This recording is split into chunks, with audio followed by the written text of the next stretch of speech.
Elle est présentée comme un mécanisme ou un concept permettant le dialogue, le consensus, l'anticipation. Elle a été introduite il y a plus d'un demi-siècle par les Nations Unies. Dans un monde troublé par des tensions, des conflits, comment trouve-t-elle sa place? En réalité, a-t-elle encore sa place?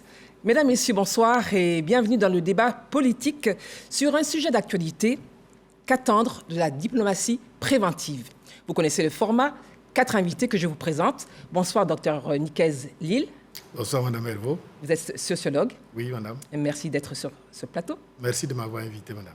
Guillaume Bateau, il faut un journaliste pour ce type de débat. Bonsoir. C'est un honneur, un plaisir pour moi. Merci, Eliane. Je rappelle que vous êtes directeur des rédactions de Notre Voix. Merci beaucoup. Monsieur Nguessan Sylvain, bonsoir. Bonsoir. Vous êtes analyste politique, un habitué des plateaux.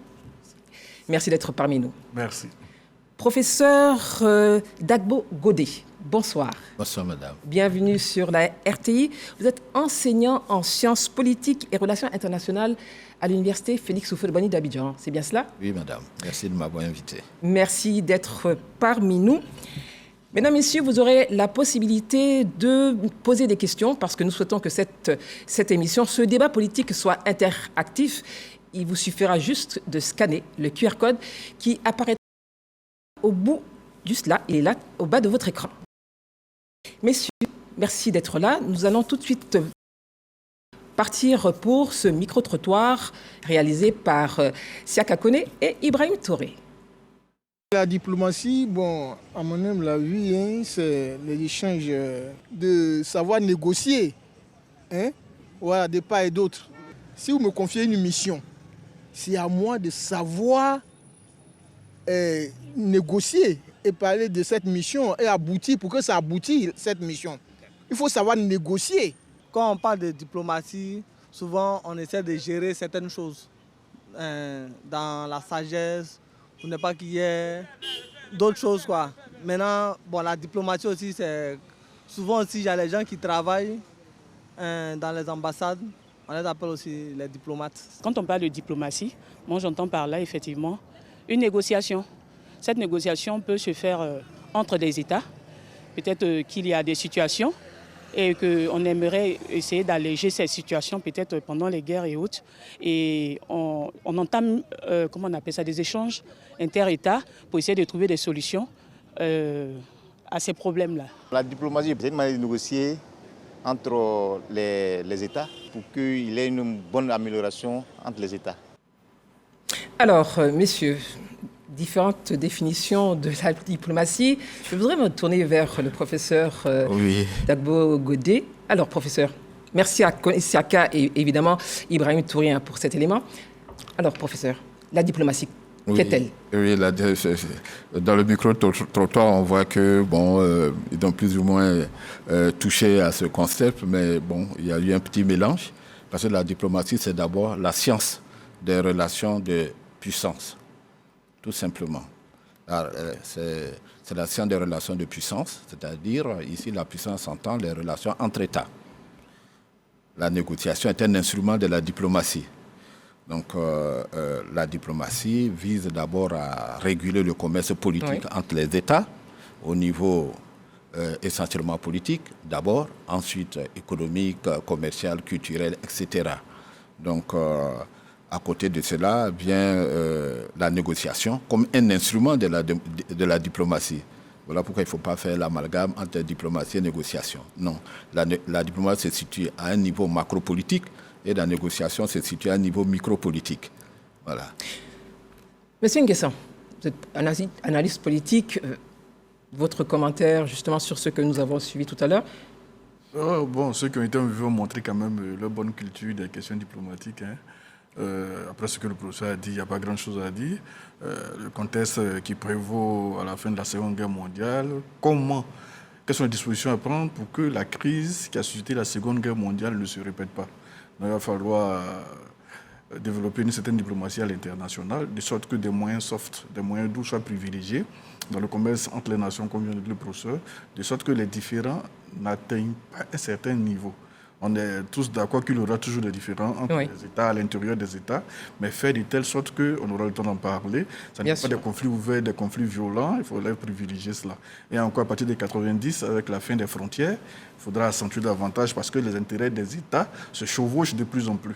Comment faire de telle sorte qu'en cas de différend, au niveau des intérêts économiques, socio-culturels dont il parle, cela n'aboutisse pas à un conflit. D'où la portée essentielle de la diplomatie à notre époque. Alors, pour le sociologue que vous êtes, comment vous percevez justement la diplomatie? Pour nous, la diplomatie, c'est déjà la prise de conscience que le conflit est inhérent à la société.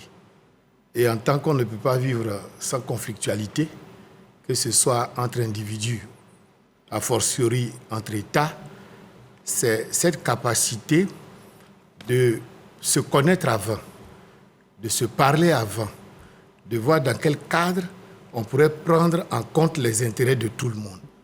Et nous voyons la diplomatie comme un cheminement d'apaisement et pour éviter d'arriver à des affrontements, d'arriver à des guerres, en quelque sorte. Alors, Guillaume, la conscience que nous avons, pardon, professeur. C'est la conscience que nous avons que tout le monde aimerait voir ses intérêts primer sur ceux des autres. Donc, si on reste dans cet état-là, c'est la lutte de tous contre tous, la guerre de tous contre tous. Et donc, le fait d'être humain, d'avoir une conscience et un bon sens, cela va nous permettre d'anticiper sur tous ces aspects-là.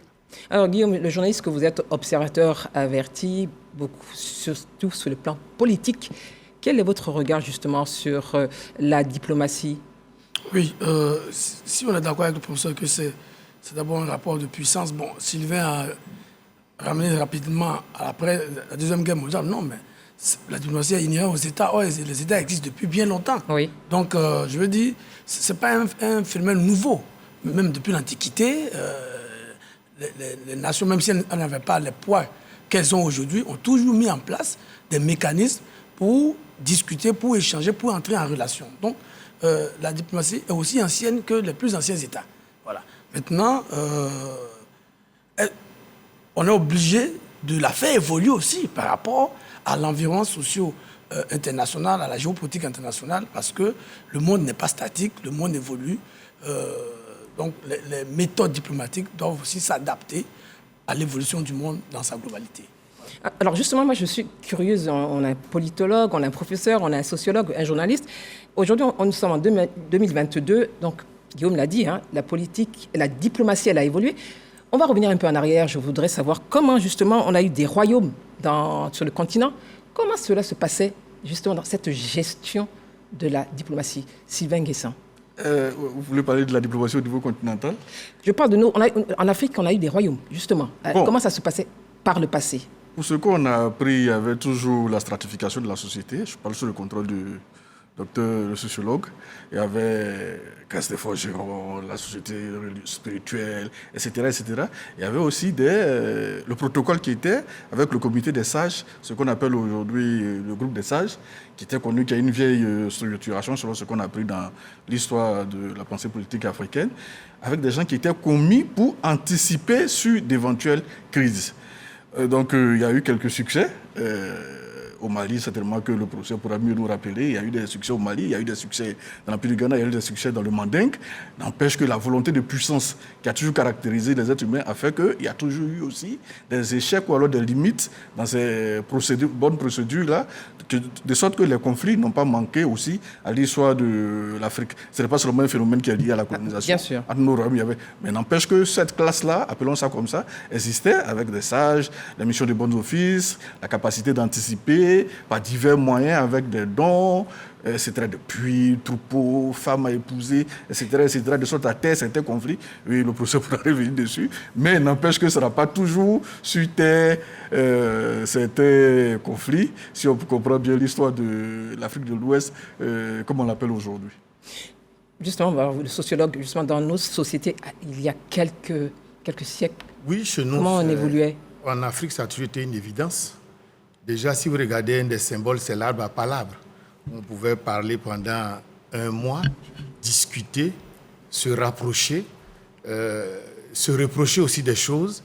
Et parce qu'on avait conscience que dans le conflit, il ne faut jamais frustrer quelqu'un. Personne ne gagne définitivement. Ça, c'est un des symboles. Un des autres symboles, c'était carrément les alliances, le mariage. Oui. Parce que dès lors que vous prenez femme quelque part, la paix est automatiquement scellée parce qu'on n'a pas idée de faire des histoires à nos beaux. Donc, il y avait aussi les mécanismes des terres. Cette question, soit de se donner des terres ou de protéger, sinon le conflit a toujours été inhérent. La terre a toujours été une source de conflit, l'eau a toujours été les ressources, du moins. Les questions identitaires, les valeurs, tout cela a toujours été source de conflit. Mais très tôt, les Africains, s'en rendant compte, ont mis beaucoup de mécanismes de contre-feu, tels que j'ai cité, par exemple, l'arbre à palabres, et puis on avait aussi des mécanismes qui faisaient que le conflit n'était pas que visible, il était également invisible. De telle sorte qu'on le réglait devant Dieu et devant les hommes. Et aussi, l'existence ou la convocation d'un conflit était d'abord à interroger du domaine de l'invisible. C'est puissant, hein? Oui, tout à fait, tout à fait. Mais c'est ce qui fait que ça a été un miracle pour les gens que l'Égypte a beaucoup tenu. Parce que c'était les plus grands empires, comme il a dit, mais c'était aussi les empires les plus stables. C'est vrai que les conflits internes ne manquaient pas, mais quand vous voyez la taille de ces conflits, quand vous voyez un peu ce qui pouvait opposer les gens, on peut estimer que, toutes choses étant égales par ailleurs, que c'était de bons mécanismes de diplomatie et de diplomatie préventive. Et pourtant, il y a eu beaucoup de complots. Et pourtant. Il y a eu beaucoup de complots. Professeur, justement, sur cette question. Non, je pense que là, nous sommes rentrés dans l'anthropologie politique. L'anthropologie des relations internationales, mais ce qu'il faut savoir, c'est qu'en Afrique, au temps des royaumes déjà, il y avait des envoyés spéciaux de royaume à royaume, il y avait des médiateurs, des personnes chargées des bons offices entre les empires, les États, les royaumes, etc. Donc la diplomatie a toujours été présente dans les relations internationales africaines antiques. Et c'est d'ailleurs ce même schéma qui aujourd'hui amélioré que nous vivons. Mais c'est la même chose qu'ont connu l'Asie, l'Europe, etc. Les hommes ont toujours créé des passerelles pour se parler, pour régler les conflits, pour faire en sorte que les conflits ne dégénèrent pas en violence armée ou par effet de domino à se propager dans les différents pays. Oui. Donc voilà, c'est un phénomène inhérent à la vie humaine et dans les rapports interétatiques, interroyaumes, interempires. Alors Guillaume, vous êtes d'accord avec justement toutes ces définitions, ces approches? Je le dis à l'entame de mon propos, puisque la diplomatie, comme l'a dit le professeur, inhérente même à la vie humaine, nos royaumes, mais pas seulement ici, comme pour le cas de l'Afrique, on peut en parler, mais ailleurs, tous les États ont toujours cherché à éviter le conflit. Mais le conflit, même si après le conflit survient, mais tout le monde est conscient que pour éviter de perdre, mieux vaut négocier. Mais c'est vrai qu'après, les intérêts peuvent prendre le pas les uns sur les autres. Donc, bien entendu, on a eu ces grands conflits, oui, ces royaumes qui se succèdent les uns aux autres, les empires, notamment en Afrique de l'Ouest, se succèdent les uns aux autres, par l'effet de la volonté de puissance, justement. Quand arrive un moment où un empire ou un groupe qui est vassal estime qu'il a en capacité de prendre le dessus, bien entendu, le conflit s'organise. Mais avant, pour éviter donc, les confrontations parfois qui étaient très meurtrières, les systèmes d'échange, de compromis existaient. Le consensus également. Alors, mesdames, messieurs, juste se rappeler que vous avez la possibilité de poser des questions à nos invités, de participer à ce débat que nous voulons interactif. Nous sommes en direct. Le QR code, il est là, juste au bas de l'écran. Vous le scannez, vous posez votre question et elle sera partagée avec nos invités. Oui, professeur. Oui, non, je voulais quand même faire une petite précision. Faites-la. C'est-à-dire qu'il ne faut pas voir uniquement la diplomatie dans le sens de la diplomatie préventive. On va y arriver. Okay. On va y arriver, justement, c'était la prochaine question. Alors, la diplomatie préventive, justement, professeur, puisque vous en avez parlé, que revêt-elle concrètement?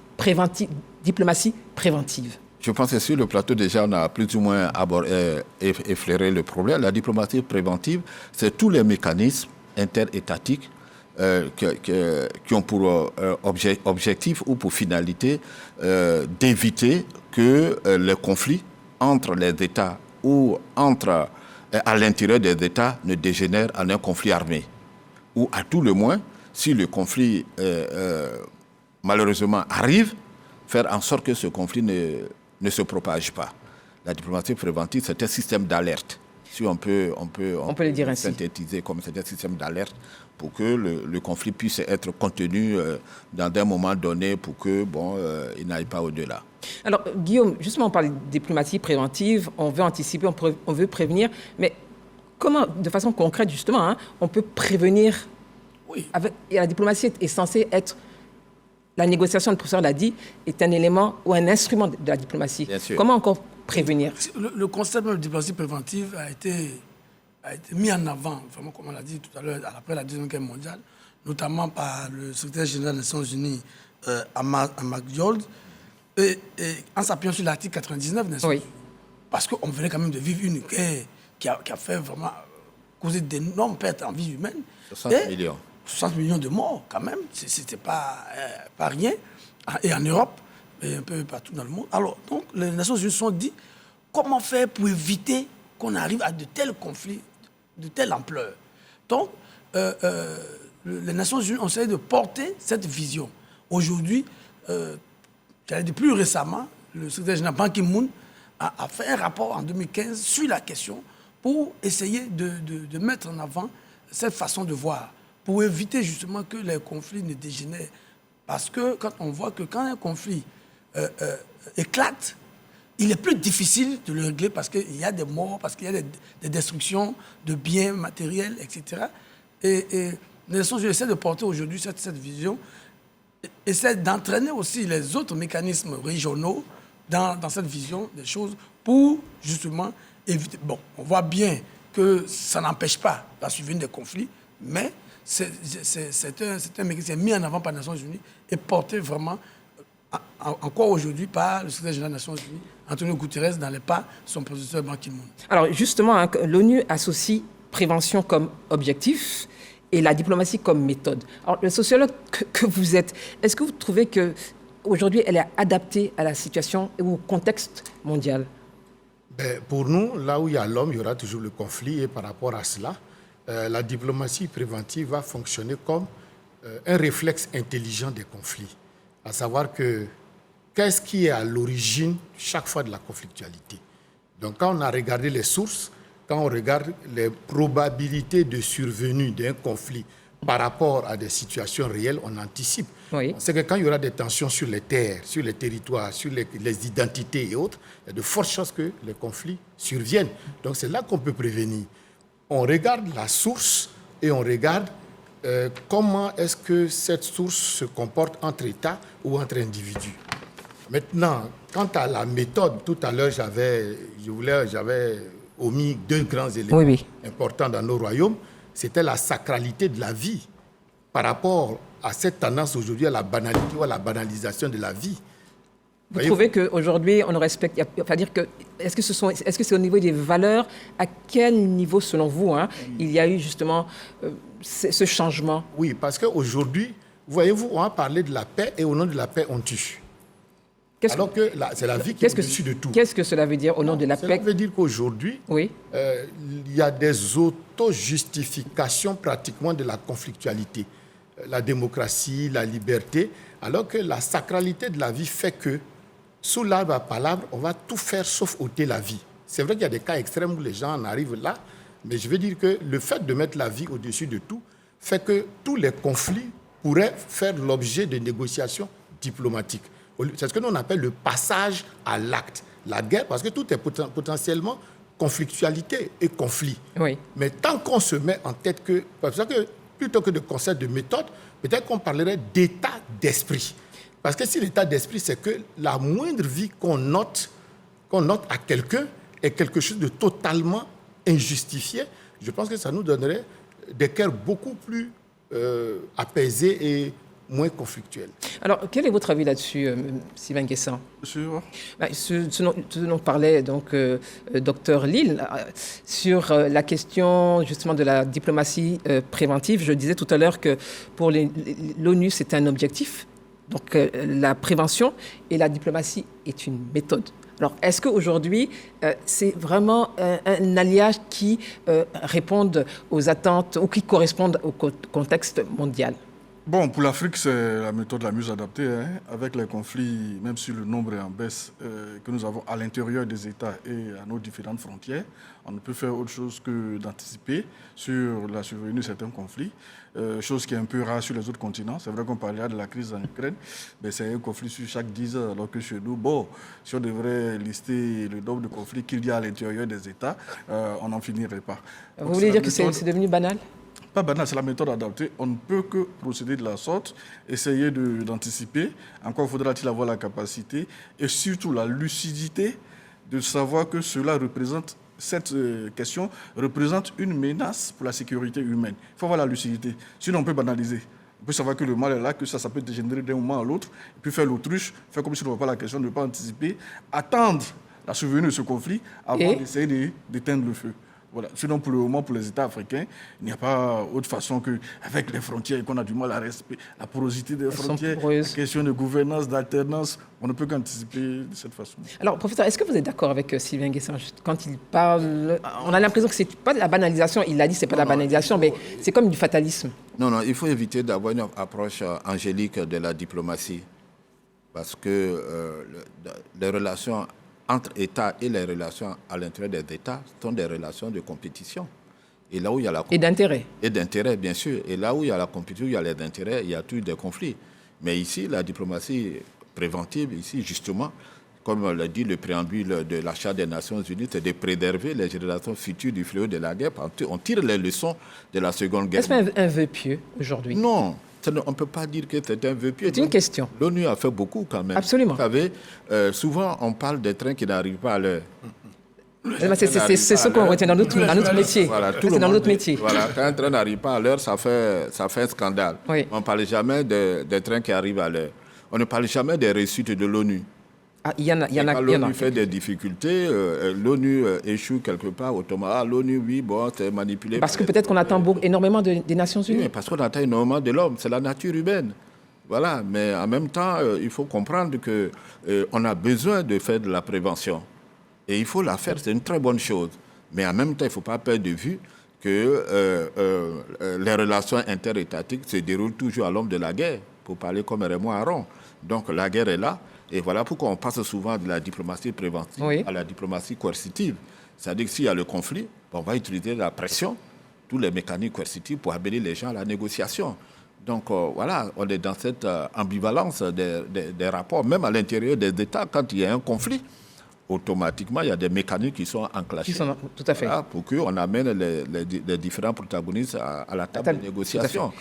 Alors, est-ce que quand on regarde la diplomatie préventive, il est dit que pour qu'elle soit effective et réussie, il faudrait qu'il y ait un consentement, un accord de toutes les parties. Mais comment, face à un danger, attendre que les parties en conflit s'accordent ou donnent leur consentement? Est-ce qu'il ne faudrait pas qu'il y ait une diplomatie agissante? Guillaume Bateau. Oui. Bon, l'accord de toutes les parties, c'est le vœu. C'est ce qui est souhaitable. Mais il est clair qu'on se trouve parfois devant des situations où les parties ont du mal à s'accorder.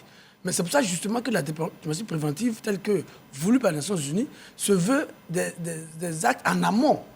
Parce que quand le conflit survient, il est clair que pour mettre les parties d'accord, cela devient plus difficile. Et on perd du temps. Oui, parce que je l'ai dit tout à l'heure, quand le conflit survient, il y a des dégâts humains, matériels, financiers, et il y a beaucoup plus de ressentiment. Donc, on a du mal à mettre les parties d'accord. C'est pour ça que les mécanismes tels que prévus par la diplomatie préventive, tels que conçus, prônés par les Nations Unies, veulent qu'en amont, on mette des mécanismes d'alerte précoce pour détecter déjà à la base les sources potentielles de conflit. Et à partir de ce moment, se donner le temps et les moyens de les traiter à travers le dialogue interculturel, à travers les acteurs locaux, à travers le dialogue interreligieux, parce qu'il y a des facteurs qui sont plus confligés les uns que d'autres.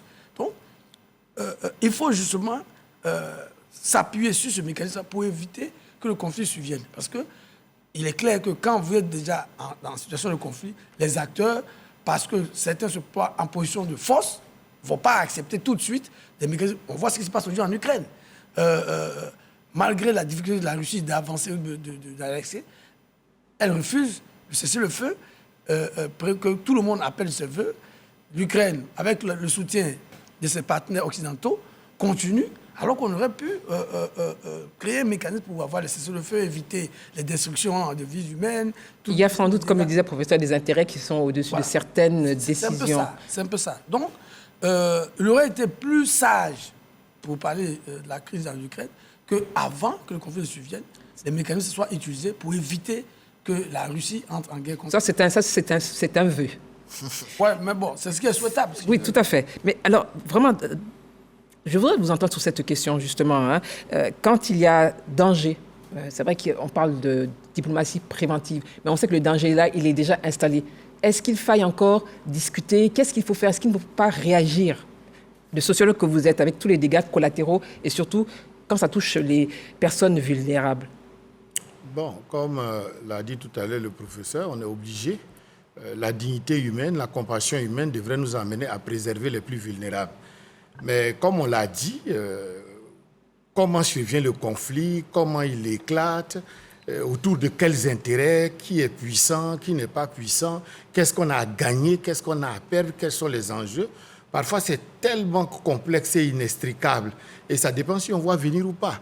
Parce que si on arrive à voir... On parle d'alerte précoce, on parle de mécanismes, professeur, il y en a beaucoup. Mais bien sûr, il y en a, on les voit. Oui. Mais je veux dire que... Parce que l'ONU devrait fonctionner comme la mémoire des crises. Est-ce qu'il n'y a que l'ONU qui devrait justement être cette alerte précoce? Non, absolument pas. De toute façon, par tous les mécanismes déjà dans les États et dans les mécanismes inter-États, ça se voit. L'ONU n'est qu'une grande caisse de résonance. Mais dans le fond, ça commence dans des conflits à des niveaux les plus... Et c'est pour ça que nous, on parle aussi des stades des conflits. Parce que pratiquement, entre les êtres humains, ce qui va peut-être remonter après dans les États, il n'y a rien à négliger, il n'y a rien à banaliser. Oui. Parce que ça commencera toujours comme quelque chose d'anodin, et au fur et à mesure, ça peut très mal se finir. De telle sorte que il y aura cette idée de solidarité agissante, comme vous l'avez dit, qui va faire peser la pression sur nous tous de vouloir, que ce soit au niveau de l'ONU ou des États ou des conglomérats, d'essayer de protéger, d'essayer de... Mais comme vous l'avez dit, quand ça est là, ça est là. Parce que chacun trouvera un élément pour justifier en quelque sorte son entrée en conflit. Parce que c'est ça aussi. Il y a toujours une légitimité, une légitimation de la violence. Voyez-vous? Parce que tout le monde, en temps normal, se considère comme quelqu'un de paix, quelqu'un de raisonnable. Normalement, oui. Normalement, voilà. Donc, vous voyez que quand on est à ce stade-là, il y a beaucoup de déraisons, mais des raisons auto-justifiées, en quelque sorte. Alors, moi, j'ai une question pour vous quatre. On est quand même dans notre sous-région, elle est troublée. On a parlé de conflits. Il y a plusieurs transitions qui se sont installées. Alors moi, j'ai une question. Qu'a fait la diplomatie préventive? Est-ce qu'on n'a pas vu venir, professeur? Non, je voulais revenir un peu en amont. La première manière de prévenir les conflits, c'est l'éducation. Oui, ça, on va en parler. L'ONU avec l'UNESCO fait beaucoup dans... On va en parler voilà. lorsqu'il va s'agir de solutions. Voilà. Dans le cas africain, vous parlez des crises sur notre continent. Mais au niveau de la CEDEAO, il y a eu quand même des alertes. On l'a vu, il y a eu des alertes sur les changements constitutionnels à la veille des élections. On a vu la CEDEAO intervenir en Guinée, intervenir au Sénégal, même en Côte d'Ivoire, ici, etc. Mais les organisations internationales régionales se heurtent à l'article 1, paragraphe 2 de la Charte de l'ONU, l'égalité souveraine des États, l'article 2, paragraphe 7, la non-ingérence dans les affaires intérieures des États. Donc, il y a aussi ces limites. Mais en réalité, la prévention ne viendra que de l'état d'esprit des hommes politiques eux-mêmes. Sylvain Guessan, qu'est-ce que vous en pensez? La diplomatie préventive, elle viendra de l'état d'esprit, de nos changements de comportement? Bon, il y a des enjeux dans la sous-région, il y a des enjeux géopolitiques qui nous échappent quand même, oui, pour le moment, avec la confrontation entre certaines puissances dont nos États savaient être le théâtre d'opération. Donc, il y a des choses qui vont évoluer au fur et à mesure. On verra comment la diplomatie pourra s'ajouter à cela. Mais bon, toujours est-il que c'est l'homme d'État qui accepte ou qui refuse la décision de la communauté internationale, que ce soit le Conseil de l'Entente, que ce soit la CEDEAO, que ce soit l'Union africaine. Il y a toujours eu des rapports de ce genre-là. La diplomatie a toujours fonctionné dans nos États. Et ces organisations-là ont toujours produit des résultats. Elles ont toujours rencontré les protagonistes, les différents acteurs pour essayer d'anticiper certains conflits. Mais tout dépend de la capacité des acteurs politiques de chaque nation à accepter ou à refuser les décisions prises par la communauté internationale. Donc, Guillaume, il faut continuer. Tout à fait. C'est-à-dire que, moi je dis toujours, c'est trop facile d'accuser l'ONU, la CEDEAO, l'Union africaine, tous ces mécanismes, quand même, qui sont des mécanismes de bon sens, qui essaient chacun à son niveau. Qui est responsable? Je dis, ce sont les acteurs locaux. Parce que quand vous refusez les règles démocratiques élémentaires dans votre propre pays, quand vous n'êtes même pas préparé à accepter, par exemple, le verdict des urnes, quand vous décidez, alors que personne ne vous oblige à modifier vos constitutions pour soit vous maintenir ou soit positionner quelqu'un au pouvoir, et que vous ne respectez pas vos propres lois, n'attendez pas que l'ONU vienne faire des miracles.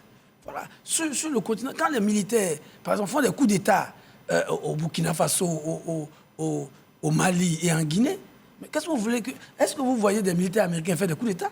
Non. Les militaires américains, on ne verra jamais un militaire américain faire un coup d'État. Est-ce qu'on parle d'un état d'esprit? Oui, mais c'est tout ça l'état d'esprit. Qu'ils soient des civils ou les militaires. Moi, parfois, ici, dans nos débats, ici, dans la sous-région, on dit oui, il y a eu des manifestations. Mais est-ce qu'il y a un pays où il y a plus de manifestations, par exemple, qu'en France? Est-ce que vous verrez, vous imaginez un seul jour un général français venir à la télévision pour dire bon, je viens de renverser le président Macron, c'est moi qui suis le président? Moi, je m'intéresse d'entendre des sociologues sur cette question, justement. Sur cette question, nous, les Africains, avant que je dise... Il faut que, allez-y, Guillaume. En ce qui concerne notre sous-région, il faut que nous, les Africains, notamment les Ouest-Africains, nous entérinions définitivement dans l'état d'esprit que le pouvoir se prend par les urnes.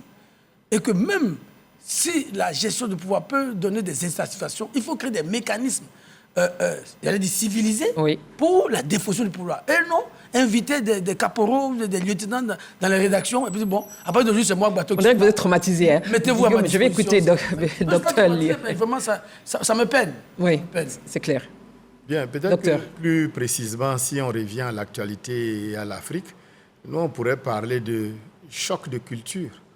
C'est peut-être notre relation au pouvoir, notre relation à l'exercice du pouvoir et notre projection de puissance dans le pouvoir. Et parce que ce qu'il appelle démocratie, liberté, droits de l'homme, ce sont des cheminements, des réalités que nous on connaissait déjà dans nos empires. Mais peut-être que territoire, drapeau, constitution, il y a certains éléments qui sont empruntés. En sociologie, nous on parle d'emprunt. Ce n'est pas le process normal d'évolution, entre guillemets, des traditions africaines qui aurait donné le type de pouvoir qu'on connaît, puisque c'est dans des conférences qu'on a dit. Ce n'est pas adapté? Comment? Ce ne serait pas adapté? Non, c'est un process. Si vous regardez en Grèce, si vous regardez à Rome, si vous regardez partout, c'est un long processus. Hein? C'est un très long processus. Vous voyez qu'on est arrivé jusqu'à la Deuxième Guerre mondiale et jusqu'aujourd'hui, les soubresauts ne sont pas finis puisqu'on est en Ukraine. Donc, c'est toujours un long processus. Mais il y a des processus qu'on peut qualifier d'endogènes et des processus qu'on peut qualifier d'exogènes. Parce que nos États, c'est 60 ans, c'est dessiné, c'est configuré. Quelqu'un l'a dit tout à l'heure, c'est basé sur des gens qui sont partis sans vraiment partir. Donc, c'est tout un cheminement extrêmement complexe. C'est un enchevêtrement socio-politico, juridico, historico, colonial, etc., etc.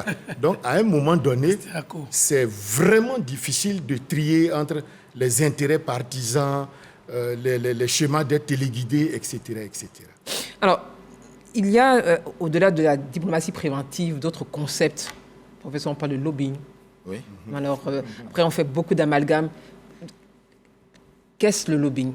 Dans le cas, évidemment, de tout ce qui est politique et diplomatique. Ce sont des groupes d'influence. Le lobbying, ce sont des groupes d'influence pour amener des changements voulus dans un sens que ce groupe d'intérêt s'est fixé. Donc, on va trouver par exemple les religieux qui peuvent intervenir dans les conflits. J'ai vu par exemple au Ghana l'intervention des religieux à la fin de chaque messe à l'église catholique ou dans l'église évangélique. Et même, j'ai même vu ça dans les mosquées. Politics without violence and injuries.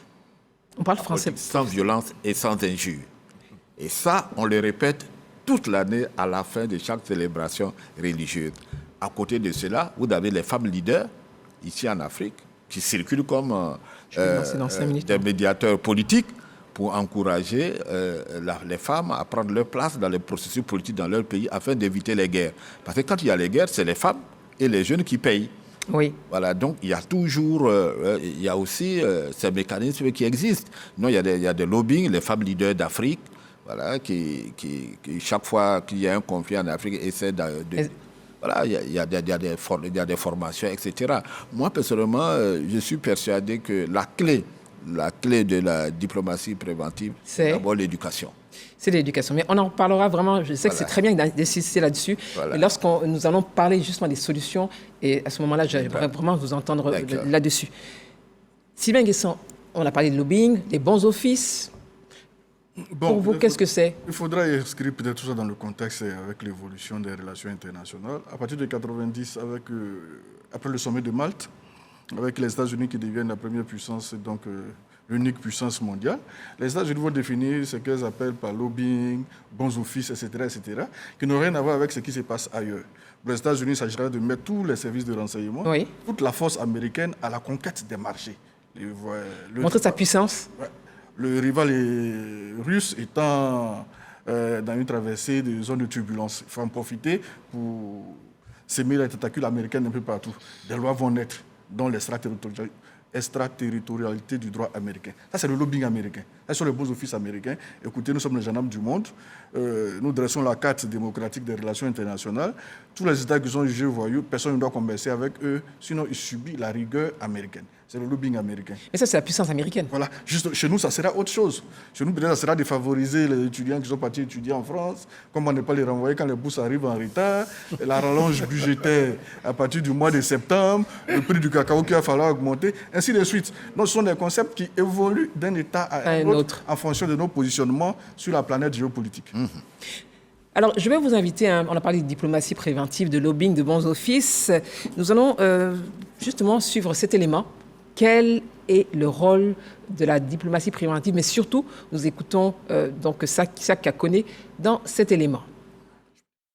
Aussi vieille que le monde, la diplomatie est un mécanisme mis en place en vue d'entretenir les bonnes relations entre les nations. La diplomatie préventive est un concept propre aux Nations Unies. Elle s'appuie davantage sur la prévention. En d'autres termes, l'anticipation en vue de la préservation de la paix et de la sécurité. La diplomatie préventive amène les gens à ne pas se bagarrer. Okay. Ça amène les gens à s'entendre pour régler leurs différends pacifiquement. Deux parties qui ne sont pas contents les uns avec les autres, on les amène à dire « Ok, d'accord, on ne va pas se battre, on va s'asseoir pour régler ça pacifiquement ». Boutros Ghali présente la diplomatie préventive comme étant l'action visant, entre autres, à empêcher et prévenir la naissance des disputes existant entre les parties, éviter que les disputes deviennent des conflits et limiter l'existence des conflits lorsqu'ils surviennent. Dans les étapes de résolution des différends ou même des conflits, des points d'ombre demeurent entre les phases de la diplomatie préventive et la médiation. L'un peut succéder à l'autre et vice-versa. La médiation peut être conduite par les personnalités qui ont conduit la diplomatie préventive, mais elle fait intervenir des experts en médiation. Parce que le problème spécifique pour lequel on est fâché, c'est ça maintenant, il faut trouver un compromis dessus. Et c'est les experts qui vont aider maintenant les parties à dénouer les nœuds pour trouver le compromis. Ça, c'est la médiation. Et donc, effectivement, l'un vient après l'autre, mais ils se suivent et concourent au même but. Le postulat de base de la diplomatie préventive est qu'il vaut mieux prévenir que guérir. Elle recommande l'apaisement des tensions avant qu'elles ne dégénèrent en conflit. Pour éviter d'arriver au conflit, 4 étapes majeures sont mises en action par la diplomatie préventive. Il s'agit entre autres d'alerte précoce identifiant une situation confligène, l'évaluation des risques et des recommandations par des experts, déploiement d'une personnalité par l'organisation compétente. L'échec de la diplomatie préventive est malheureusement une éventualité dans la résolution des différends. Dans le cas d'espèce, des dispositions sont envisagées afin de prévenir toute confrontation physique aux conséquences regrettables. D'abord, les mécanismes nationaux peuvent jouer ce rôle si ces mécanismes ne sont pas en mesure de faire droit à ce vœu des Nations Unies. On peut se rabattre sur les organismes régionaux. Et quand ces organismes régionaux, comme par exemple la CEDEAO pour ce qui nous concerne, on peut se rabattre sur les Nations Unies. Et des résolutions sont prises dans le sens de circonscrire le conflit. Veiller à ce que, si elle a déjà atteint un niveau d'intensité, on n'aille pas au-delà de ce niveau d'intensité. Et puis, de là, maintenir le cap pour qu'on arrive à une réduction progressive de cette intensité de la crise. Et donc, les moyens qu'on utilise généralement, c'est la négociation.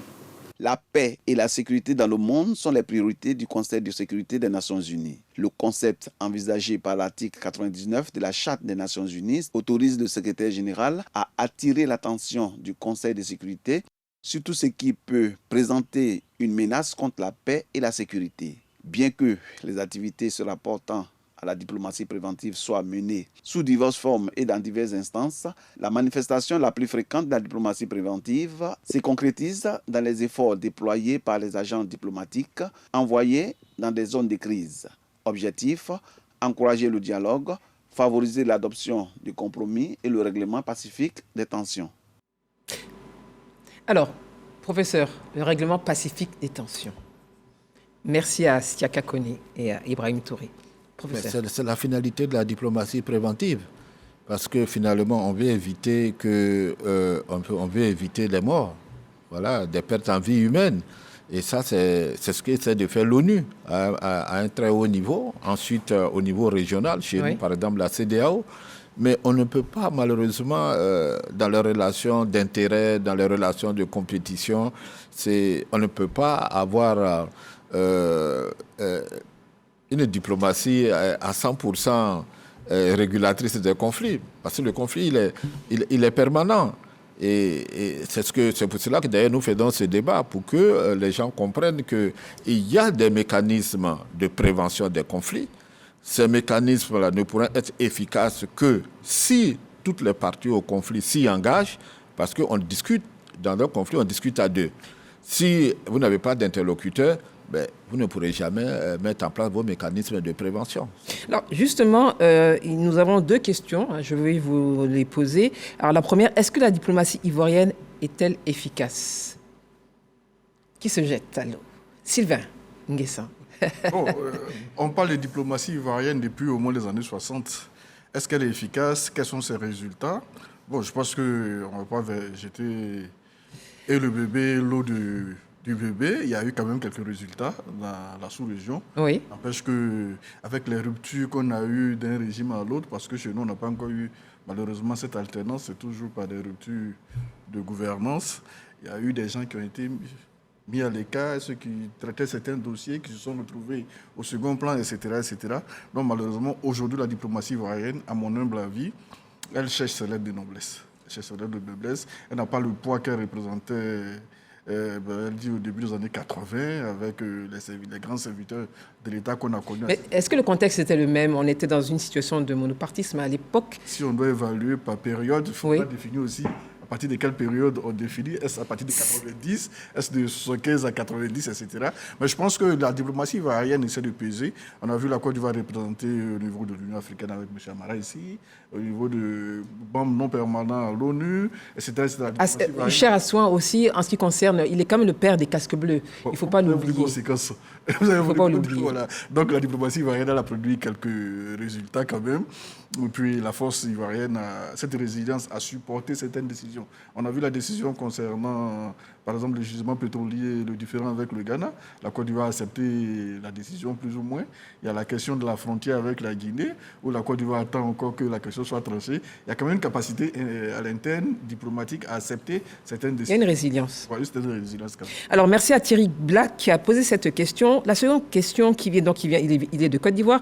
La seconde question est de Maxiel. Alors il demande la diplomatie, qu'elle soit préventive ou non, n'a-t-elle pas des côtés pervers? Il donne l'exemple de la mauvaise foi. Docteur. Ben, là où il y a l'homme, il y a l'hommerie, comme on dit. Hein. C'est ce qu'ils ont dit. C'est l'état d'esprit, c'est vouloir accepter. Sinon, la mauvaise foi fait partie pratiquement de la nature humaine. Parce que si j'ai mes intérêts à défendre, je peux les défendre de bonne foi. On parle de perversion, mais d'un côté pervers. Oui, mais comme il revient sur le caractère de mauvaise foi des protagonistes, comme lui disait, quel que soit ce que ceux qui viennent, ceux qui cherchent à régler le conflit, à vous apporter leur assistance, quelle que soit leur bonne foi, mais c'est toujours les parties prenantes au conflit. Et pratiquement l'un des éléments clés de l'affaire, c'est toujours chaque partie pensera que l'autre est de mauvaise foi. C'est difficile de rentrer en conflit en pensant que tout le monde est de bonne foi. C'est pratiquement même la base du conflit. À un moment donné, quelqu'un a l'impression que de mauvaise foi, on piétine ses intérêts, de mauvaise foi, on ne reconnaît pas ses intérêts, de mauvaise foi, on ne reconnaît pas sa tradition, sa culture, ses valeurs. Donc, on n'entrera jamais en conflit avec quelqu'un qu'on pense qu'il est de bonne foi. Guillaume? Oui, je pense qu'on l'a dit un peu, les parties prenantes endogènes. Il faut d'abord que les gens comprennent le mécanisme, comment ça fonctionne. Si vous arrivez à la tête d'un État, par un coup d'État militaire, vous ne savez pas quelle est la nature des relations qu'on doit entretenir avec les Nations Unies. Quel est le rôle que jouent les organisations sous-régionales. Il y a des civils aussi qui arrivent à la tête de nos États. Les civils qui arrivent au pouvoir sans rien comprendre, au fondement du monde. Ils se croient au village. Non, mais non. Guillaume, je ne peux pas vous laisser dire ça. Je ne peux pas vous laisser dire ça. On est obligé. Je ne peux pas vous laisser dire ça. On a dit. Je ne peux pas vous laisser dire ça. Les civils n'arrivent pas. Il dit il y a. Dans nos États africains, il y a des civils qui arrivent sur la base de quiproquos. Soit, mais ce n'est pas une affaire de village, parce que nos villages aussi sont organisés. Oui, donc, s'il vous plaît, merci de retirer cela. Il faut le comprendre. Et je vous écoute. Si vous arrivez et que vous ne comprenez pas comment le monde d'aujourd'hui fonctionne, mais vous êtes carrément hors sujet et vous allez soupçonner tout le monde d'être de mauvaise foi. Or, sur les règles qui sont établies, qui sont vieilles de plusieurs dizaines d'années. Donc, je crois qu'on l'a dit, le professeur même a commencé à... Bon, vous l'avez toujours presque arrêté en disant que c'est la question de l'éducation, c'est la question de la formation des élites. Ceux qui aspirent à diriger les États, est-ce qu'ils ont la capacité, ils ont les prérequis nécessaires? Voilà le problème. On ne s'improvise pas homme d'État. Vous comprenez?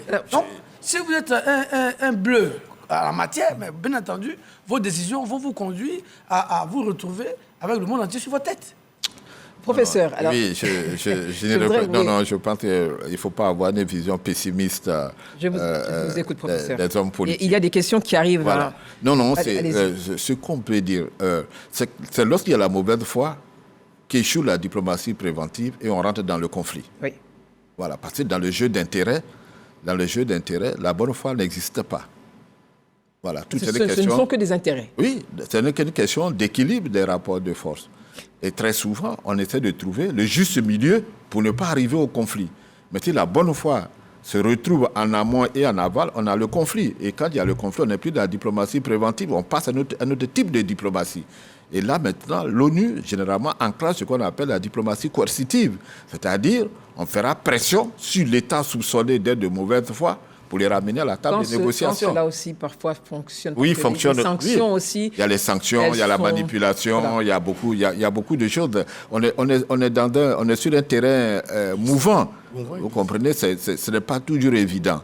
Alors, on va prendre cette question pour vous permettre justement de répondre. Je pense que même l'élément pervers dont parle le téléspectateur, il a raison, parce que ça rejoint ce qu'il dit. Parce que même ceux qui viennent arbitrer, viennent aussi pas forcément toujours avec les meilleures intentions du monde. Ça peut être la suspicion. Pas forcément. Pas forcément. Alors, face justement, Paresse Obuo, qui est de Côte d'Ivoire, il nous dit ceci. Face aux jeux d'intérêt et aux alliances géostratégiques et géopolitiques, la diplomatie préventive peut-elle répondre plus à ces enjeux, notamment d'évitement de la guerre, qu'à la défense des intérêts propres? Donc, évidemment, il fait référence à la guerre en Ukraine. Vous en avez déjà parlé. Rapidement. Mais oui, je veux dire que malgré, j'allais dire, la puissance des intérêts, oui, la force des intérêts, puisque tout se fait, que ce soit au niveau des États, que ce soit au niveau des individus ou des groupes, il y a toujours un intérêt à défendre. Mais c'est pour ça, justement, qu'on met en place des mécanismes pour réguler les différents intérêts qui peuvent entrer en conflit. Mais justement, en voulant un peu caricaturer, vous m'avez repris en disant non. Ah, mais c'est normal que je vous reprenne. Cette caricature. C'est là la question aussi de la compétence. Elle n'est pas adaptée. La question des non, on ne peut pas dire ça. Elle n'est pas adaptée. Parce que Guillaume, quand vous professeur, prenez... s'il vous plaît, quand vous prenez, vous caricaturez, vous parlez du village, c'est même un préjugé. Juste pour rigoler. Non, Guillaume, on est sur un plateau, on ne rigole pas, c'est une question sérieuse. Non, on ne peut pas parler de compétences. Ce n'est pas une question de compétences. Parce que quand on prend la guerre en Ukraine, ce n'est pas une question de compétences. Vous prenez toutes les universités occidentales, master en gestion des conflits, master en diplomatie, master en négociation internationale, master en leadership. Qu'est-ce qu'ils n'enseignent pas pour réguler les conflits? Mais il y a la guerre. Vous allez dire que les Russes et les Américains ne sont pas compétents, donc ils se font la guerre? Non, c'est un jeu d'intérêt. Donc on ne peut pas dire... Non, parce que vous dites qu'en Afrique, il y a des classes politiques qui arrivent au pouvoir et qui ne comprennent pas les enjeux du monde moderne. Ce n'est pas vrai. C'est pas vrai. Les Européens qui comprennent les enjeux du monde moderne sont en guerre en Ukraine. C'est ça la réalité. C'est pour dire que la guerre est un phénomène, comme l'a expliqué le sociologue tout à l'heure, c'est un phénomène inhérent à la nature de l'homme. Parce qu'on est dans un jeu d'intérêt dans les relations internationales. Alors, justement. Et dans ce jeu d'intérêt, chacun défend ses intérêts, soit par la force, soit par la négociation. Justement. À la guerre. Mais pourquoi pas? La guerre, c'est la continuation de la politique par d'autres moyens. Professeur, s'il vous plaît. Alors, justement, on va revenir au continent. Vous en parliez tout à l'heure, Guillaume, sociologue, et Monsieur Nguessan, analyste politique. On a quand même des mécanismes sur notre territoire. Nous avons des organisations, nous avons la CEDEAO, nous avons le fleuve Mano, nous avons l'Union africaine, voilà, et il y a la SADC un peu plus loin. Alors, ces mécanismes qui sont aujourd'hui scrutés, comment vous jugez justement leur fonctionnement, Sylvain? À mon avis, il y a eu des progrès. C'est vrai que, comme toute œuvre humaine, elles ont leurs insuffisances, et ce n'est pas le propre de l'Afrique. La CEDEAO a produit des résultats, malgré tous les reproches que nous tous nous pouvons faire à la CEDEAO quand même. Elle a produit des résultats on a vu le cas en Gambie avec Yaya Jammeh. Oui. On a vu le cas de la Côte d'Ivoire, le premier cessez-le-feu, c'était le fait de la CEDEAO. 2002. En 2002, octobre 2002, on a vu la médiation togolaise. Dans la dernière crise avec le Mali, on a vu encore la médiation togolaise, sénégalaise à l'œuvre. Je pense que la CEDEAO a quand même réussi Elle avait saisi également l'ONU dans le cas de conflit entre le Cameroun et le Nigeria sur la péninsule de Bakassi, qui a produit quand même un résultat qui a été accepté par la CEDEAO. Je pense que quand même les résultats, sans oublier même les États où il y a des coups d'État aujourd'hui, la CEDEAO arrive malgré tout à faire fléchir au fur et à mesure. On a vu la Guinée qui vient de produire son calendrier de transition. On a vu la Guinée qui a accepté finalement le procès du 29 septembre, c'est ça, à leur stade. Donc je pense que le 28 septembre, ok. Alors qu'ailleurs, je parlerai de la mer de Chine méridionale. La décision qui a été prise, la Chine l'a rejetée. En 2016, la Cour d'arbitrage de la Haye a dit qu'il fallait se procher. La Chine a refusé la décision de la Cour d'arbitrage de la Haye. Il y a la presqu'île de Kuril entre la Chine et le Japon, ça date de combien de siècles? Il y a le détroit de Malacca, ça date de combien de siècles? Osmos, ça date de combien de siècles? Panama, ça date de combien de siècles? C'est pas seulement, il y a des conflits en Occident et en Asie que je crois à la fin du monde on va pouvoir venir trouver. Quelles que soient les résolutions des experts, la ligne de la Palestine. Israël-Palestine, ça ne bouge pas. La plus vieille présence de l'ONU, ce n'est pas en Afrique. La plus vieille mission de l'ONU, ce n'est pas en Afrique. Non. Voilà, c'est cette partie du monde là qu'elle est logée. Donc il y a des décisions comme ça, il y a des parties où les parties en conflit estiment que c'est ce qu'elles appellent un impératif stratégique. On ne peut pas perdre le détroit de Malacca. La Chine dit non, le Japon dit non, on trouve une mesure. C'est la région également entre le Soudan et le Soudan du Sud, la région d'Abéi. Personne ne veut payer un statut particulier et puis tout le monde observe en espérant que les générations à venir vont accepter peut-être une décision. Alors justement, donc on va rester comme sur le continent parce que c'est vrai que le continent est très souvent indexé comme étant le théâtre de toutes les opérations, de toutes les agitations et tous les coups d'État. Alors est-ce que, docteur, justement par rapport à ce qui se dit concernant justement nos mécanismes et concernant nos organismes, nous sommes en 2022. Est-ce qu'on peut entrevoir une Afrique beaucoup plus forte, avec moins de conflits, avec davantage de dialogue entre les populations? Bon, de plus en plus, dans la conscience que nous aurons que on finira, c'est pour ça que je vais reparler d'état d'esprit, parce que quel que soit ce qui se passe, on finit toujours par dialoguer. Et nous sommes toujours surpris qu'on ne commence pas par là. Pourquoi? Ben oui, parce que si on est être humain pensant et réfléchi, commençons par ce par quoi on va terminer. Parce que ça ne sert à rien de faire la guerre pour finir par la paix.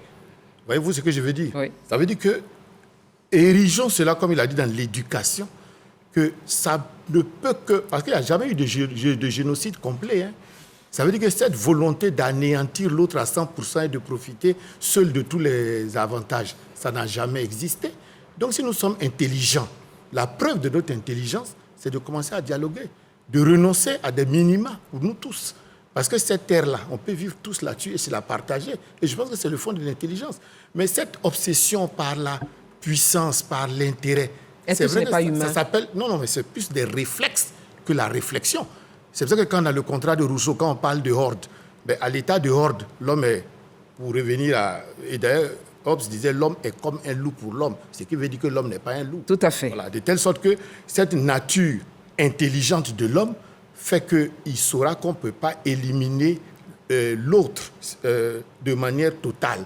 De telle sorte que commencer à dialoguer, commencer à réfléchir, commencer à intégrer les intérêts de tout le monde est quelque chose de parfaitement sage, quelqu'un le disait tout à l'heure. Alors, justement, donc, il y a encore des questions qui arrivent. Merci à tous les téléspectateurs. Question, quel est le positionnement réel de la diplomatie ivoirienne dans le monde, en particulier sur le continent? Professeur, très rapidement, est-ce que vous avez... On l'a dit tout à l'heure, c'est vrai que Sylvain Guesson disait qu'il y avait une évolution, il y avait quand même des succès. Professeur? Oh, je pense que si je veux me référer un peu au dernier livre de l'ancien ministre de l'intégration, le ministre délégué à l'intégration africaine, Alcide Diédié, la diplomatie ivoirienne... dans le monde, en particulier en Afrique. Oui, la diplomatie ivoirienne en Afrique est présente. Oui, on l'a vu au Conseil de sécurité. Voilà, on l'a vu aussi dans certaines crises. Oui. Pendant le temps où le président Ouattara était président de la CEDEAO, il est intervenu dans pas mal de crises, oui. et dans la sous-région. Donc, oui, c'est vrai, nous avons une diplomatie... Élargissante? Non, je dirais plutôt une diplomatie policée, voilà, à l'image de la Côte d'Ivoire. Mais c'est une petite diplomatie. Mais elle est présente, ceci dit. Voilà. Guillaume Bateau, question pour vous. La différence... C'est vrai qu'on l'a dit tout à l'heure, mais comme Sylvie Watteau nous demande la différence entre la diplomatie et la négociation. Oui, mais je crois que le professeur a répondu à la question dès oui, mais la question, on leur répond. La négociation est l'instrument de la diplomatie. Merci. Donc, le professeur l'a dit. Moi, je voulais un peu parler de... Bon, on appelle la diplomatie ivoirienne, mais on ne peut avoir que la diplomatie que de la taille de notre pays et de ses enjeux, ses ambitions. Il ne faut pas demander à la Côte d'Ivoire d'envoyer une mission en Ukraine. Bon, ce serait, j'allais dire, quasi suicidaire, pour être plus sérieux. Nous essayons, je crois que le slogan de la diplomatie ivoirienne, c'est « Amis de tout le monde, ennemi des personnes ». Voilà. On ne peut pas faire plus que ça. Aujourd'hui, notre diplomatie concourt à essayer d'avoir des relations apaisées avec l'ensemble des pays, d'abord commencer par nos pays voisins. C'est pour ça qu'on est un peu surpris de ce conflit qui nous oppose au Mali. Voilà. Donc, la Côte d'Ivoire, c'est toujours voulu un pays d'ouverture, un pays dialogue, de dialogue, d'hospitalité. Et d'hospitalité. Donc, c'est cela, la Côte d'Ivoire. Mais, forcément, votre diplomatie, j'allais dire, est un peu en corrélation avec votre portefeuille. Si les États-Unis peuvent se projeter, aller se battre jusqu'en Afghanistan, c'est parce qu'ils en ont, entre guillemets, les moyens. Vous ne pouvez pas vouloir voir plus gros que bon. À chacun ses moyens. Il y a une dernière question. Quel est le poids de la diplomatie ivoirienne dans le processus de réconciliation? Bon, c'est Koulibaly de Côte d'Ivoire qui nous pose cette question de la diplomatie. Alors là, on va revenir en interne. Est-ce que c'est de la diplomatie dans ce cas de figure ou ce sont des bons offices ou bien c'est du dialogue? Comment on peut qualifier justement dans le cadre de la réconciliation qui est en cours? En fait, elle se fortifie, elle se consolide. Est-ce qu'on parle de diplomatie ivoirienne? Plutôt de dialogue. C'est le dialogue. Oui, entre Ivoiriens. Bon, ça, c'est un autre... C'est une politique publique. Oui. La réconciliation, il ne faut pas que ce soit un simple slogan. Voilà. Quand on est en interne, tout ce qui concourt au règlement des conflits, à la réconciliation nationale, etc., tout cela relève plus des politiques publiques. Oui. Voilà, c'est-à-dire que les gouvernants, à un moment donné de leur histoire, estiment qu'il faut renouveler les règles du jeu, il faut renouveler, créer de nouvelles institutions à même de participer à la prévention des conflits. C'est un peu cela. Dans beaucoup de pays, par exemple, on a une fois dans le mois, une fois par trimestre, l'état de la nation, où le président de la République vient à l'Assemblée nationale, ou à la télévision fait un grand message à la nation pour présenter l'état de la nation. Et ça permet à chacun d'avoir une idée de ce qui est fait dans le pays. Mais dans un pays comme la Côte d'Ivoire, c'est vrai, il y a longtemps que tout le monde parle de réconciliation nationale, etc. Bon, peut-être que... La réconciliation nationale, c'est un processus. C'est ce que j'ai dit. C'est un processus, mais c'est plutôt une politique publique. Oui. C'est-à-dire que si les gouvernants estiment qu'à un moment de notre histoire, le dialogue national est utile, ben on fera le dialogue. Absolument. Voilà. Alors, j'ai encore une question. M. Kouadio de Côte d'Ivoire qui nous dit, c'est vrai qu'on n'a pas parlé de médiateur, mais il nous dit ceci. Dans la diplomatie préventive, le médiateur n'affiche-t-il pas par moment un parti pris? Première question. Et la seconde, la diplomatie préventive mal menée n'active-t-elle pas parfois les conflits? Guillaume, je crois que le professeur a dit à l'entente je vais vous entendre. qu'il ne faut pas aussi faire preuve de trop d'angélisme. Parce que les médiateurs, ils sont des citoyens de pays qui parfois aussi ont des intérêts à défendre. Alors vous pensez que quelqu'un est médiateur, il est envoyé pour des intérêts particuliers? Je veux dire, on a parlé des mécanismes, quand vous envoyez, par exemple, on a vu dans notre crise interne, quand l'ONU vient, chacun vient avec son propre passé, avec sa propre compréhension des sujets, même s'il y a les institutions aussi, parfois subissent les influences d'autres États. Donc, il ne faut pas que les Africains aussi jouent toujours les tribus assiégées. Voilà. Il faut s'organiser de telle sorte qu'au niveau interne déjà, faire en sorte que le conflit ne survienne pas, en créant des mécanismes, en créant des institutions fortes qui absorbent en quelque sorte les conflits. Parce qu'à partir du moment où le conflit survient, où vous n'avez plus votre propre destin en main, n'importe quel individu qui a d'autres prétentions peut venir. C'est pour ça qu'il faut privilégier des règles endogènes de règlement de conflits pour éviter que des acteurs extérieurs qui n'ont pas toujours de bonne moralité ou de bonne intention n'interviennent. Ça, c'est une suspicion, encore une fois. Non. C'est une suspicion. Non, madame, c'est important dans Professeur, je vais repréciser, si vous permettez.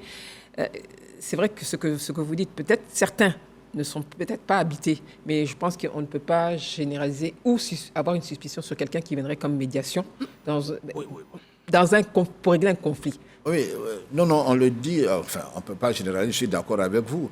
Mais vous savez, les intérêts géopolitiques, géoéconomiques et géostratégiques, souvent, peuvent conduire à des dérapages dans la médiation.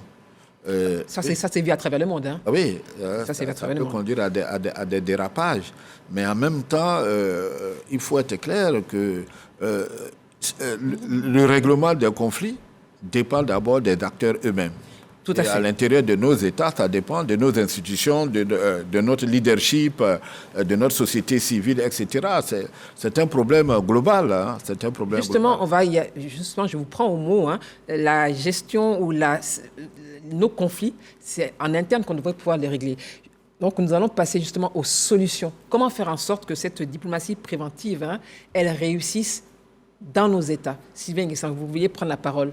Bon, ça dépend de la capacité aussi à négocier des acteurs en présence. Le médiateur vient avec un ensemble de schémas. Voici le schéma du compromis politique. C'est le meilleur schéma que je voudrais proposer. Maintenant, ça dépend des dynamiques nationales. Celui qui domine la compétition politique à ce moment-là peut récuser ce qui semble être le compromis politique. Et alors, ça sera au camp qui perd un point dans ce cas-là d'avoir des médiateurs qui peuvent peser davantage dans la négociation. Sinon, il vient avec 5 schémas. Voici le meilleur schéma, le compromis politique. Voici le moins de mal. Voici le schéma euphorique. Puis voici les zones grises. Voilà. Si vous n'avez pas de médiateur, vous n'avez pas les moyens de peser dans le débat, la décision la plus mauvaise peut s'appliquer à votre camp. Voilà, donc ça sera à notre... pour revenir à la question que vous venez de poser, nous avons déjà assez d'institutions qui travaillent sur ces questions-là. Les thèmes peuvent varier, médiation, diplomatie préventive. On a la grande médiature qui est à côté. Oui. On a le Bureau national de prospective et de veille stratégique qui est là. Le bureau doit avoir les moyens d'anticiper sur les conflits qui pourraient advenir en Côte d'Ivoire, liés aux fonciers, éleveurs, agriculteurs, pêcheurs, agriculteurs, les pressions sur le foncier, etc., etc. Lister les probables menaces à la sécurité humaine sur le territoire national. Sur le média. Avoir une cartographie. La cartographie des potentiels conflits en Côte d'Ivoire, qui peut menacer sérieusement la sécurité humaine en Côte d'Ivoire. Et le grand médiateur a les moyens, c'est à lui d'anticiper, surtout que nous avons une administration qui est assez présente. 109 départements, 474 sous-préfectures, je crois, ça donne des gens qui peuvent couvrir le territoire national aussi rapidement que cela l'ASAP. À son possible. Donc, on parle en français.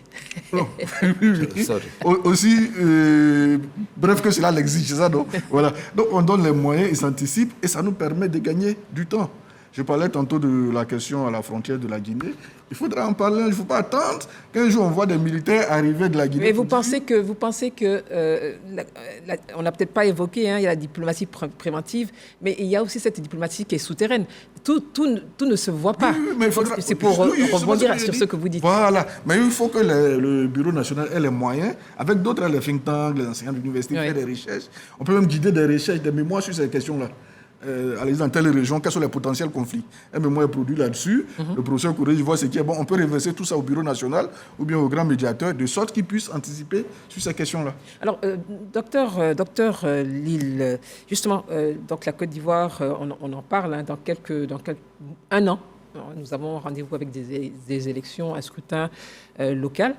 Il y a des acquis en ce qui concerne la stabilité, le développement économique. Comment faire justement en sorte que ces acquis soient préservés? Là, on a parlé de diplomatie préventive. Donc, le professeur a parlé justement en interne de dialogue, puisque ce n'est peut-être pas la diplomatie préventive, mais c'est un accompagnement à l'endroit des populations. Vous êtes sociologue. Qu'est-ce qu'il faut faire pour consolider ces acquis? Bien.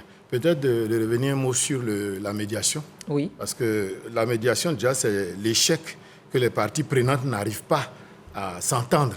Donc, on essaie de voir si une tierce partie, qui est d'abord neutre, qui est ensuite impartial, qui n'a aucun parti pris dans le conflit et qui n'y va que si cette partie est acceptée par ceux qui sont en conflit. De telle sorte qu'il y a l'idéal du médiateur afin que la médiation puisse aboutir. Et en Afrique, on a toujours eu recours à un médiateur, un chef de village, un imam. Pour nous, c'est naturel, un grand frère, de telle sorte qu'on avait ces mécanismes-là. Et c'est évident, comme ils l'ont dit, que quand ça se passe entre États et que quelqu'un d'autre doit intervenir, ça devient un peu difficile. Et si vous voyez, aujourd'hui, en matière de conflictualité, on va vers ce qu'on appelle le dialogue direct. C'est-à-dire que quand les médiateurs arrivent, voilà, ils ne viennent pas avec des solutions à imposer comme avant. Ils essaient de faire en sorte que les gens aient cette capacité de renouer le dialogue, de telle sorte que chacun sache l'enjeu en un mot et l'enjeu en deux mots, ce qu'on a à perdre ou à gagner. De telle sorte que, bon, ça c'était pour juste revenir d'un mot là-dessus, mais pour parler spécifiquement de la Côte d'Ivoire, par rapport aux élections qui arrivent, ça dépendra, comme ils l'ont dit, encore de nous. Est-ce que nous considérons que les élections municipales et régionales qui arrivent, c'est un combat à la loyale où le peuple vient trancher et choisir le meilleur projet de société qui lui est proposé, ou bien est-ce que nous allons continuer à faire, entre deux élections, faire semblant de nous réconcilier, et dès lors que les dés seront jetés, on va retomber dans nos suspicions. Et parce que, comme Max Weber le disait, il n'y a jamais de pronostic social pour l'être humain en matière de comportement. C'est-à-dire qu'on peut faire quelque chose 10 fois, 15 fois, et la 16e fois revenir et retomber dans notre travers. Guillaume Bateau, justement, sur comment on préserve ces acquis. Et il y a une question pour vous, justement, avant que vous ne répondiez, s'il vous plaît. Quand les protagonistes refusent un médiateur, que fait la diplomatie dans ce cas? Cette question est de Kochi Zakari, de Mauritanie. Merci de nous suivre depuis la Mauritanie. Oui, d'accord. Je ne sais pas si je réponds à la question. Répondez à la question, s'il vous plaît. Oui, s'il vous plaît. Oui, je pense que c'est ce qu'on a dit. D'abord, il faut que les acteurs eux-mêmes sachent ce qu'ils veulent. Parce que le médiateur qui vient toujours, s'il est un médiateur extérieur, à la limite, il n'a rien à perdre. Si votre pays va à volo, et qu'il voit que sa sécurité n'est pas garantie, il prend son avion et il retourne. Donc, c'est la capacité des acteurs à privilégier parfois même leurs propres intérêts. Notre responsabilité. Maintenant, s'ils refusent, oui, l'idéal, c'est de changer de médiateur, de trouver un médiateur accepté par tous. Ça, c'est l'idéal. Mais parfois, dans les mécanismes internationaux, c'est difficile. À partir du moment où la désignation de ces médiateurs procède de plusieurs étapes, quand on désigne un médiateur et qu'il arrive, on le récuse, c'est parfois compliqué. Mais l'idéal, c'est de faire en sorte que les protagonistes eux-mêmes se disent que ceux qui viennent, ils ne viennent que pour nous aider. Ils viennent que pour nous aider à sortir de nos propres tributaires. Comment on préserve les acquis? Alors, pour revenir à la Côte d'Ivoire, moi je pense que ce qui est important, c'est d'abord de définir les règles en amont. Par la loi, qu'elle soit constitutionnelle ou les lois ordinaires, de définir les règles en amont, de s'accorder sur ces règles. Et en aval, de s'en tenir à ces règles. Parce que le problème que nous avons en Côte d'Ivoire, on définit les règles et au cours du match, certains veulent changer les règles au cours du match, ou même changer l'arbitre. Ça devient compliqué, le match devient injouable. Donc, définir les règles, choisir le mode de ce que nous voulons, la démocratie, donc l'expression du suffrage populaire pour désigner nos dirigeants. Si on est d'accord sur ça, on se donne les moyens non violents d'atteindre... Et on n'en fait pas une question de vie ou de mort. Parce que, forcément, dans une compétition électorale, il y a forcément un vainqueur et un perdant. Oui. Et dire que j'ai perdu aujourd'hui, je tire les leçons, comme Mandela le disait, j'apprends toujours et j'essaie d'améliorer avec pour objectif de construire notre pays. Mais si on pense que moi, si je n'ai pas gagné aujourd'hui, c'est que c'est fini, on doit tout casser, bon, on ne peut pas s'en sortir. Alors, construire une nation, c'est s'appuyer sur des hommes et des femmes. Alors, est-ce que vous parlez de l'éducation nationale tantôt? Alors, est-ce que ces notions de droits de l'homme, de respect de la démocratie, savoir perdre, etc., est-ce que ce n'est pas à l'école, justement, qu'il faille enseigner cela, mais de façon très précise? Professeur. D'abord à l'école, il faut donner les prérequis à la jeunesse. Ensuite, il faut faire la formation permanente des leaders politiques pour qu'ils ne confondent pas les relations internationales, les relations interétatiques qui sont qualifiées de combat des gladiateurs avec les relations internes au niveau national qui sont, eux, basées sur la compétition pacifique. Si on n'arrive pas à faire, si on transforme les relations à l'intérieur des États en un combat des gladiateurs, on se trompe. On se trompe de cadre. À l'intérieur de l'État, les relations doivent être, je dirais, nécessairement pacifiques.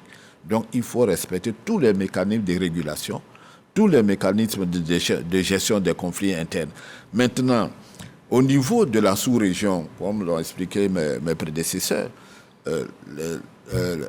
la CEDEAO, l'Union africaine, l'ONU, etc., ont mis en place des mécanismes pour aider à réguler les conflits internes aux États. Mais tout dépend de nos leaderships.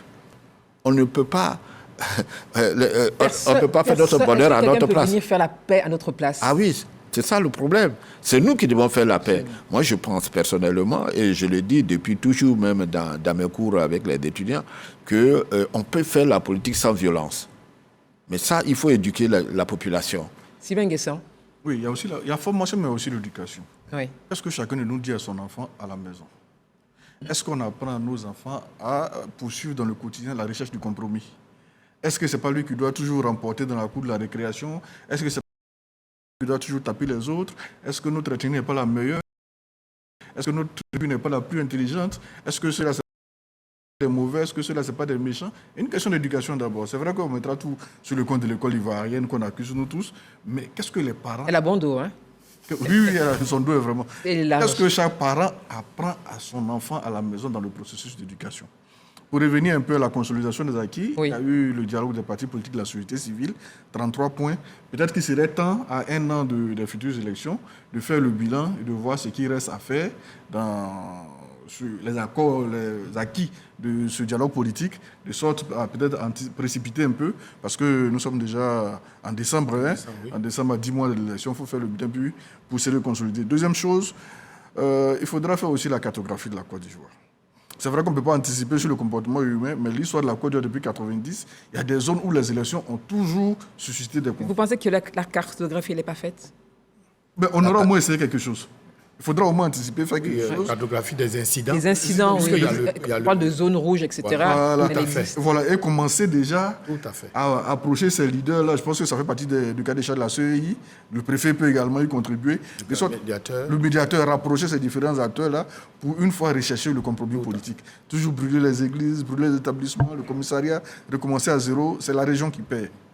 Alors, je pense que le fameux élément on gagne ou on gagne. Oui. Si déjà on peut revoir cela. Non, mais je pense que ça, ce n'est plus d'actualité. Je voudrais revenir sur... Attendez, en 2023, on verra. Je suis optimiste, donc... comme moi également. Comme vraiment docteur, je voudrais vraiment insister là-dessus, hein, parce qu'on a parlé de diplomatie préventive, la médiation, et je voudrais vraiment, encore une fois, que nos téléspectateurs comprennent cette réponse quand il y a donc des protagonistes. Donc, ils sont des personnes en conflit. Elle refuse vraiment le médiateur. Que fait la diplomatie? Je voudrais vraiment vous entendre chacun, vraiment. Professeur, oui, mais quand on refuse un médiateur, on fait quoi? On change de médiateur. Docteur Kochi Zakari, le professeur dit qu'on change de médiateur. Sylvain, oui, on change de médiateur. Si les deux parties recusent, même les diplomates qui sont nommés dans nos pays, si le pays ne veut pas l'accueillir, on le change. On change de médiateur? Oui, puisqu'il vient pour aider. Et si c'est ceux qui doivent aider, aucun n'en veut. Oui, mais il faut d'abord savoir pourquoi on ne fait pas du médiateur. Je pense que c'est le... C'est parce que quand on le change, on perd du temps. Oui, mais... on ne peut pas l'imposer aussi aux autres. Oui, mais si moi je ne veux pas du médiateur, c'est pas parce qu'il a 1m75, bon, il y a un problème. Mais si il peut peut-être avoir de bonnes raisons. Il faut argumenter pourquoi on refuse le médiateur. Qu'est-ce qu'on pèse comme reproche? Voilà. Parce que vous ne pouvez pas venir parce que le médiateur s'appelle Dabo Godet. Bon, comme il a des lunettes rondes, je ne veux pas de lui. Mais c'est pas comme ça se passe. Il faut avoir des éléments tangibles, je veux dire défendables. Mais tout à l'heure, on a parlé de mauvaise foi. Si on le fait juste par mauvaise foi pour faire perdurer les négociations ou espérer voir un médiateur qui nous soit proche, bon, ça ne peut pas marcher. Et on sait que dans ce genre de situation, je l'ai dit aussi, bon, vous n'avez pas voulu, professeur, et vous avez dit que non. Il y a des gens aussi qui ne comprennent rien, malheureusement. Guillaume, c'est un débat, les avis doivent être divergents. J'ai une question, Guillaume. J'ai une question, s'il vous plaît. Mais très rapidement, dans le cas où la diplomatie n'arrive pas à résoudre un problème, quel instrument faut-il utiliser? Vraiment, très rapidement. On va toujours rester dans la diplomatie, parce qu'on ne peut pas... Même si le professeur estimait que la guerre peut être le prolongement de la politique, mais la guerre ne peut pas être une solution. La guerre et les pertes en vie humaine, comme l'a dit le docteur, mon voisin de droite. Donc, si la diplomatie elle échoue, il faut toujours continuer la diplomatie. Merci, M. Touré. Non. Si la diplomatie... C'est une question. Si elle échoue, qu'est-ce qu'on fait? C'est la guerre. Et puis on revient à la négociation. Non, parce qu'il y a la diplomatie préventive et la diplomatie coercitive. Non, mais si la diplomatie préventive échoue, nécessairement les gens iront au conflit. Et là, on va prendre la diplomatie coercitive pour prendre les mesures de pression pour les ramener à la table de négociation. C'est un instrument. Oui, c'est un instrument. Voilà. Donc, on ne peut pas... On fera en sorte qu'elle n'échoue pas. Mais si elle échoue, généralement, les gens vont au conflit. Et s'ils vont au clash, on met en place d'autres mécanismes diplomatiques pour les ramener à la négociation, soit par des sanctions, soit... Ils sont parfois... Oui, mais souvent aussi qui permettent d'atteindre... Parfois, effectivement. On y arrive. De plus en plus, dans le couloir de l'ONU, il y a ce qu'on appelle la non-décision. Il y a une décision.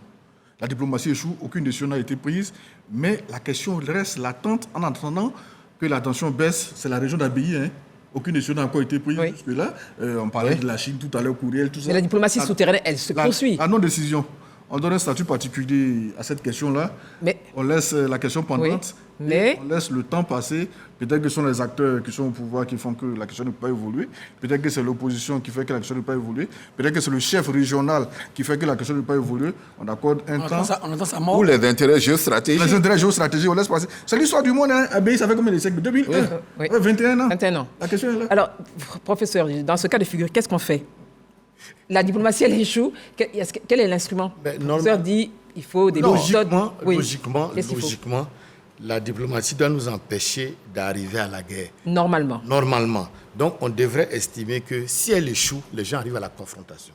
Mais, comme vous l'avez dit, l'intérêt de l'homme, c'est de tout faire pour ne pas arriver à la guerre, ou bien dès qu'il y a la guerre, commencer à penser à tous les mécanismes pour revenir rapidement vers le système.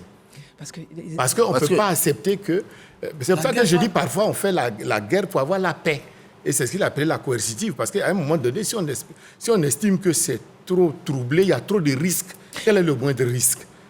Alors, messieurs, je vais vous demander vraiment le mot de fin, votre message concernant justement tous ces enjeux, la diplomatie préventive. Qu'est-ce que ce soir on retient?